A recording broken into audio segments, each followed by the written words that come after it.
May mga resibo po ba na sinasubmit sa COA at gaano ka-regular ito na ibinibigay for audit? Pag na-require niyo po ang isang ahensya ng gobyerno na may confidential fund na mag-submit ng resibo, ay hindi na ho confidential fund yun. So hindi po pwedeng kasi meron po tayong Joint Circular 2015 regarding sa confidential fund. So hindi po nakakatawa na sabihin natin na hindi tayo nagsasubmit ng mga resibo. So I beg to disagree po, kailangan din natin mag-follow po doon sa JC 2015. Pagpaunmanin po ninyo, pero mula po na ako yung maging ombudsman, wala po nagsabi sa akin na mag-submit po kami ng resibo, dahil paano ko po reresibuhan ang isang intelligence officer na sinuyo ko tingnan ang isang bagay o isang kaso. Ano ho yung resibo ilalagay ko doon? Paano ho ililiquidate sa akin ng intel officer? If I get a safe house, magtataka pa ho kayo, ba't ako kumuha ng safe house? Baka naman yung safe house na yan ay hindi totoong safe house, kundi motel. I mean, I really don't know, but if that is the case, na pag-uusapan po natin, pag-aawayan natin ng confidential fund, then, alisin ho nyo sa budget namin yung confidential fund. As I said, we can survive. I can continue investigation cases.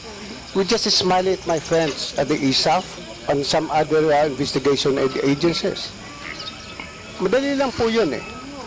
I call my friends in the provinces, I call some police officers in the provinces, I ask them for their support. Kung kailangan mag-utos sila ng tao para i-verify kung totoo ito, din doon po kami gumagastos ng transportation expense ng pagkain ng tao. So paano ililiquidate po sa amin yon? Paano kami mag-release sa submit ng resibo? Napakahirap po yata noon na mag-submit kami ng resibo. At siguro wala namang papayag din sa amin na intel officer na pag binigyan ko ng 50,000 pesos o i-liquidate mo sa akin, na tuwing sakay niya ng taxi, kung siya ay may, which I did it before, na pinamanmanan ako sa empleyado ng ombudsman, pinasundan ko. Abay, siguro may hirapan yung intel officer na every now and then bibigay sa akin yung mga resibo ng gasolina. At pag niliquidate ko yung resibo ng gasolina na yon as my own expense, baka sabihin ng COA, hindi pwede kasi hindi ka pwede mag-claim ng gasoline expense because you have your transportation allowance.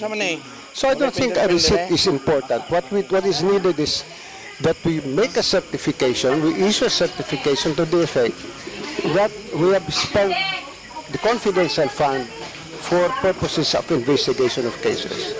Bakit po kami nakakatipid? Noong araw po, kung minsan lumalakad po na investigador 5. Yung 5 pong yun, binawasan ko. Kasi ang aking filosofiya, kung kayang gawin ng isang Little Indian, yung gawain ng 10 Little Indian, bakit hindi pa nga ba gawin ng isang Little Indian? So just like when I was investigating the case of the onions, yung mga sibuyas, may mga isang tao kung pinalalakad, dalawa. Kung medyo delikado yung lugar na pupuntahan, 3 sila akong pinapupunta. Yun po ang pero hindi ko sinasabi sa kanila, magbigyan nyo ako ng resibo. Kasi pag sila'y pupunta rin doon, mayroon mga binabayaran din sila mga tao na sinusuyo yung tao na to gather more evidence for us. Marami pong salamat. Yes, thank you very much po doon sa explanation. Siguro with due respect to our ombudsman, hindi po ito nakakatawa, no? At hindi ito pwedeng sabihin na walang resibo dahil taon-taon po nakikita natin tumataas ang confidential fund. So kung ganyan po yung sinasabi ninyo, so baka ma-encourage ang mga lahat ng government offices na gumamit na lang ng confidential fund kung wala naman itong resibo. Kaya nga po meron tayong circular na dapat pong sundan ng ating lahat ng mga agencies. And ako personally, kung talaga mga investigation, yung ombudsman, pwede rin tayo dapat na mag-ano ng confidential, pero dapat with the proper